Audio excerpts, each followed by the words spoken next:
ہے تنگ دستی کے، یعنی کچھ ایسے اسباب ہیں کہ جن کی وجہ سے اللہ تعالیٰ رزق کو ذرا کم کر دیتے ہیں، بند کر دیتے ہیں، تو وہ جاننا بھی ضروری ہے۔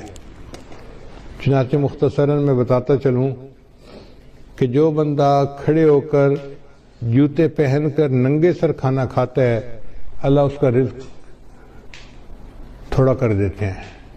اور اگر آپ دیکھیں تو آج کل کی دعوتوں میں یہی سلسلہ ہے۔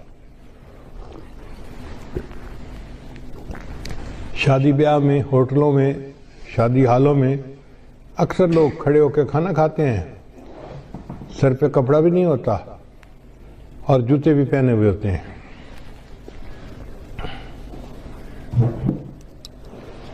پھر رزق میں تنگی تو ہونی ہوتی ہے۔ پھر دوسرا، مہمان کو بوجھ سمجھنا۔ جو لوگ مہمان کے آنے کو بوجھ سمجھیں اور اس فکر میں لگ جائیں کہ جی آ گیا ہے تو کہاں سے اس کو کھلائیں گے اور کتنا اس کو کھلائیں گے اور کتنے دن رہے گا، مہمان بعد میں آتا ہے، اللہ مہمان کا رزق پہلے بھیجتے ہیں، تو الحمدللہ ثم الحمدللہ اللہ تعالیٰ خیر فرما دیتے ہیں۔ بلکہ میں تو یہ سمجھتا ہوں کہ ہمیں اللہ مہمانوں کی برکت سے روزی دیتے ہیں۔ ایک دن میں کھانا کھا رہا تھا تو میری بہو کہنے لگی کہ ابو جی ایک بندہ ہے انڈیا کا، بڑا مالدار ہے، اس نے پورا سال ہر روز بندے کو ہر روز 1000 بندوں کو کھانا کھلایا۔ اب وہ بڑی حیران تھی کہ 1000 بندوں کو کھانا ہر روز وہ کھلاتا تھا۔ جب اس نے بات کر لی تو میں نے کہا کہ بیٹا وہ تو امیر آدمی ہے، وہ تو 1000 بندوں کو دن میں ایک دفعہ کھانا پورا سال کھلاتا ہے۔ ہم فقیر لوگ ہیں اور ہم الحمدللہ 1000 طلباء کو دن میں 3 مرتبہ کھانا کھلاتے ہیں۔ صبح ناشتہ بھی ہوتا ہے، دوپہر کا کھانا بھی ہوتا ہے، رات کا کھانا بھی ہوتا ہے، اور پورا سال اللہ روزی پہنچا دیتے ہیں۔ تو حیران ہوئی، کہنے لگی ہاں بات تو ٹھیک ہے۔ میری وائف پاس بیٹھی ہوئی تھی تو وہ کہنے لگی کہ میں ایک بات بتاؤں۔ میں نے کہا کیا؟ کہنے لگی کہ ہماری شادی کو 30-35 سال ہو گئے ہیں اور اس 30-35 سال میں ایک دن بھی ایسا نہیں گزرا کہ ہمارے گھر میں مہمان کا کھانا نہ بنا ہو۔ میں نے اللہ کا شکر ادا کیا کہ یا اللہ تیرا کرم اور تیرا احسان ہے کہ الحمدللہ 35 سال میں ہر روز مہمان کا کھانا گھر میں بن رہا ہے، ایک دن بھی ایسا نہیں کہ مہمان گھر میں نہ ہو۔ تو میں تو یہ سمجھتا ہوں کہ اللہ ہمیں رزق جو دیتے ہیں وہ مہمانوں کی وجہ سے دیتے ہیں، تو مہمان نوازی سے کبھی پریشان نہیں ہونا چاہیے۔ پھر تیسرا سبب ہے بغیر بسم اللہ پڑھے کھانا کھا لینا، ہاتھ دھوئے بغیر کھانا کھا لینا۔ یہ بھی بیماری عام ہے۔ دسترخوان لگے ہوتے ہیں، نہ ہاتھ دھوئے جاتے ہیں، نہ بسم اللہ پڑھی جاتی ہے، نہ کھانے کی دعا پڑھی جاتی ہے، جس وجہ سے پھر تنگ دستی آ جاتی ہے اور اس کے دروازے بند ہو جاتے ہیں۔ پھر کھانے کے برتن کو صاف نہ کرنا، یہ بیماری بھی عام ہے۔ ہم لوگ کھانا کھاتے ہیں اور کچھ تھوڑا سا کھانا آخر پہ بچا دیتے ہیں، حالانکہ اسی کھانے میں برکت ہوتی ہے۔ سنت یہ ہے کہ اگر 3 لقمے کھانا موجود ہے تو اس کو تو چھوڑ دیں تو کوئی اور کھا لے گا، چلو بھائی۔ اگر اتنا کھا لیا کہ 3 لقمے رہ گئے اس کو خالی نہ چھوڑیں، اب اس کو پلیٹ کو اچھی طرح صاف کر دیں تاکہ اللہ کی نعمت ضائع نہ ہو، اللہ کی نعمت جو ہے وہ کسی انسان کے کام آ جائے۔ مگر اس میں ایسے لگتا ہے کہ جیسے یہ بندہ غریب ہے، اور امیر لوگ جو ہیں وہ ذرا شاہانہ دماغ کے ہوتے ہیں، تو وہ ڈالتے زیادہ ہیں، آدھا کھا لیتے ہیں، آدھا چھوڑ دیتے ہیں۔ یہ جو آدھا کھانا اور آدھا چھوڑنا ہے یہ بھی رزق میں تنگی کا سبب بنتا ہے۔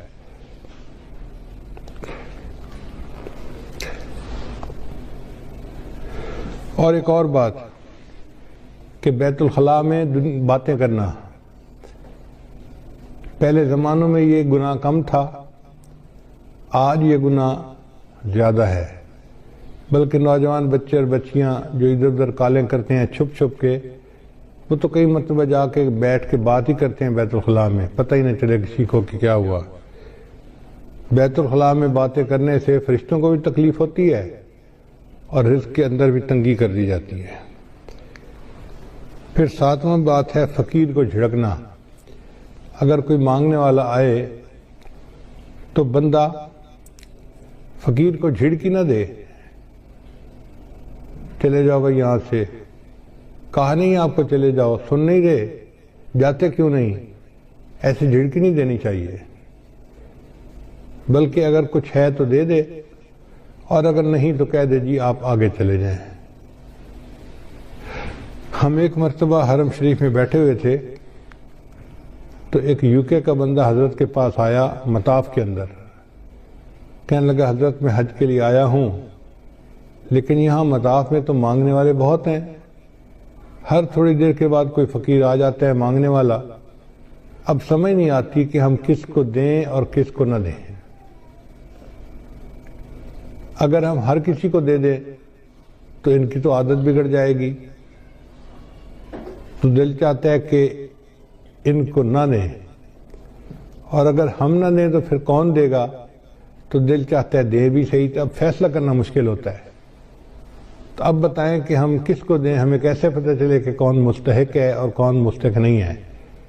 حضرت نے اس کی ساری بات کو سنا اور پھر فرمایا کہ اچھا یہ بتاؤ کہ اللہ نے جو تمہیں دیا ہے تم اس کے مستحق ہو؟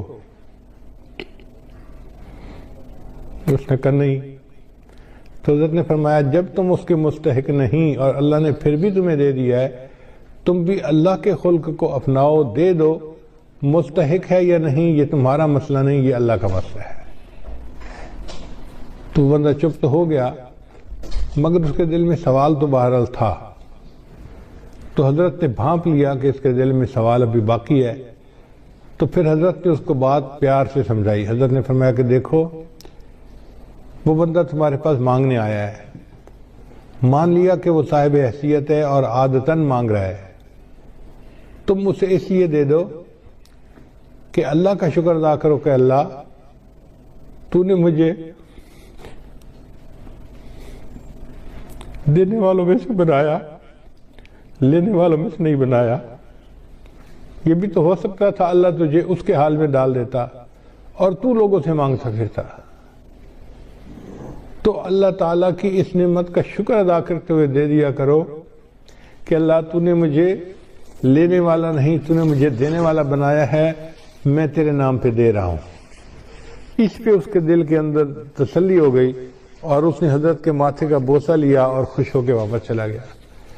تو اس لیے اگر کوئی فقیر آئے تو اس کو جتنا دے سکتے ہیں دیں، اور اگر نہیں دے سکتے تو پیار سے کہیں جی آپ آگے چلے جائیں، اس کو جھڑکی نہ دیں، اس کو ڈانٹ ڈپٹ نہ کریں۔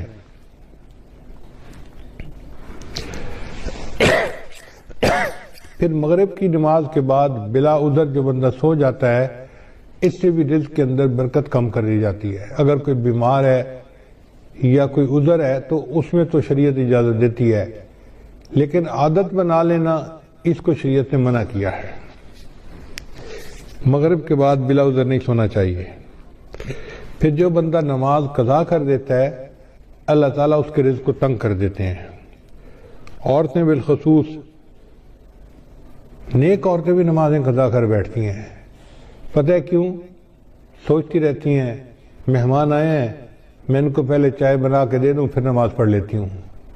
اب وہ چائے بنا کے دینے میں اتنا کام لمبا ہو جاتا ہے کہ نماز کا ٹائم نکل جاتا ہے، ان کو یاد ہی نہیں ہوتا۔ یاد اس وقت آتا ہے جب اگلی نماز کا وقت شروع ہو چکا ہوتا ہے۔ یا یہ سوچتی رہتی ہیں کہ میں بچے کو نہلا لوں، بچے کھانا کھلا لوں، بچے کو پتہ کر لوں، بچے کو نہلا لوں اور پھر نماز پڑھوں گی۔ یہ جو پھر کا مسئلہ ہے نا، نماز قضا کرنے کی بنیاد یہی ہے، نماز کو کبھی پھر پہ نہیں رکھنا چاہیے۔ ابھی پہلے نماز پڑھیں، بعد میں جو کرنا کرے۔ اس لیے جب نماز کا وقت ہو جائے تو نماز پڑھیں اور اس کے بعد جو کرنا ہے کریں۔ نماز کو کبھی آئندہ پہ نہ چھوڑیں، کیا پتہ چند سانس مزید ہیں بھی صحیح کہ نہیں۔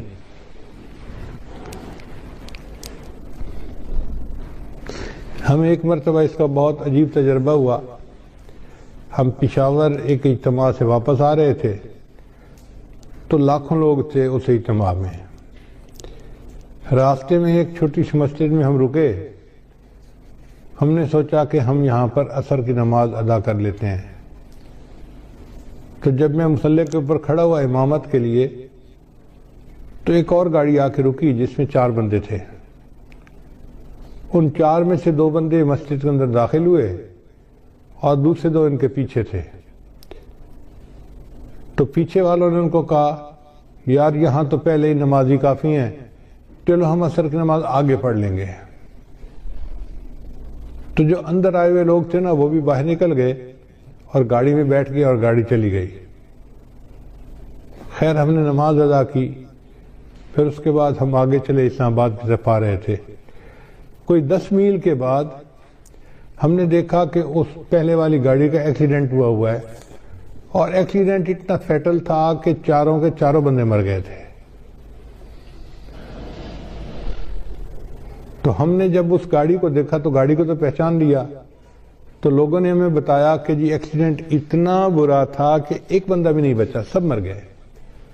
اس وقت مجھے خیال آیا کہ یا اللہ اگر یہ رکے تھے جیسے نماز وہاں پڑھ کے پھر چلتے تو ایک تو وقت کی عصر کی نماز بھی ادا ہو جاتی اور دوسرا اس کی وجہ سے برکت بھی ہو جاتی.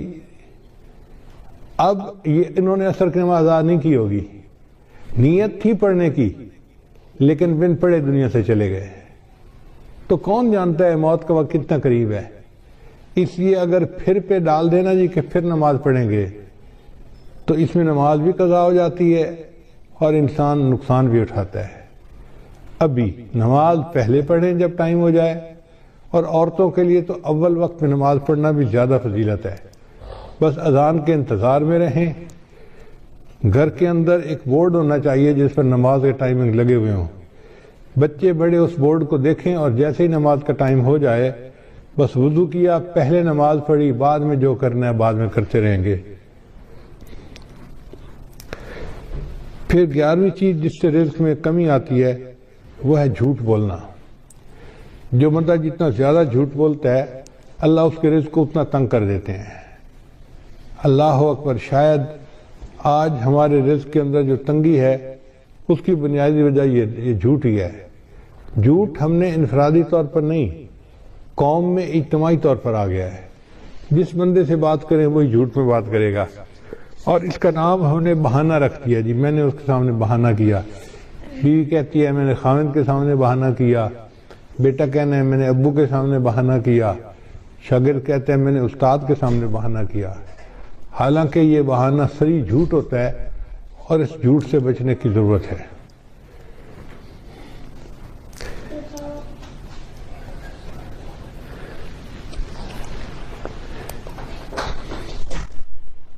بارہواں عمل ہے موسیقی کا سننا. آج کل گھروں کے اندر گانے چل رہے ہوتے ہیں، فلمیں چل رہی ہوتی ہیں. عورتیں موسیقی کی آواز پہ کام کر رہی ہوتی ہیں کچن میں، گھر میں، اور کہتی ہیں الٹا کہ جی موسیقی تو روح کی غذا ہے. اور اس بات کو بھول جاتی ہیں کہ جس گھر میں موسیقی چلتی ہے اللہ ان کی رزق میں تنگی کر دیتے ہیں.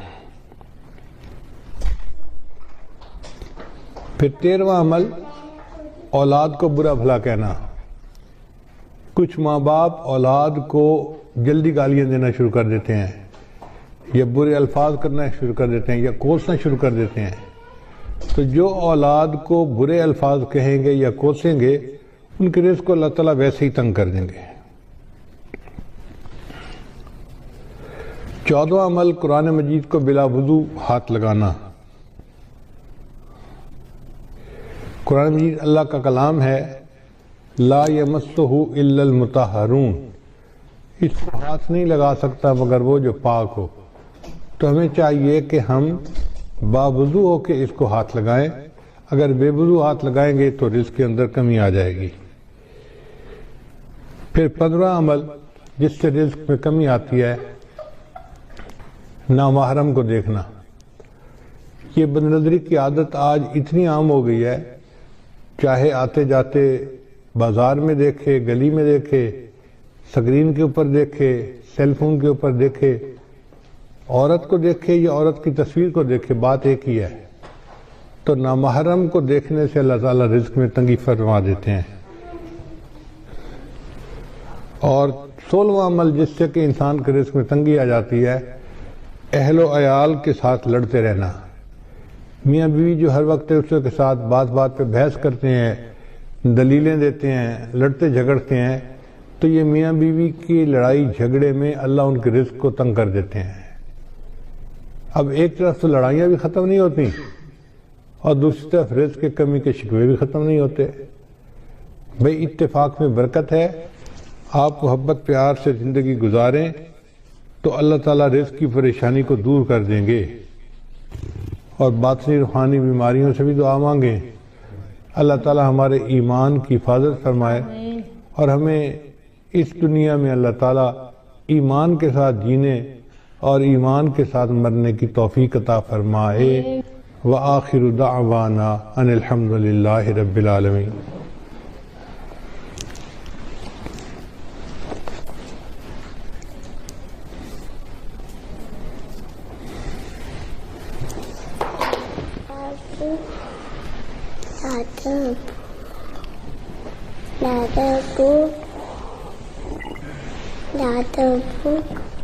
جی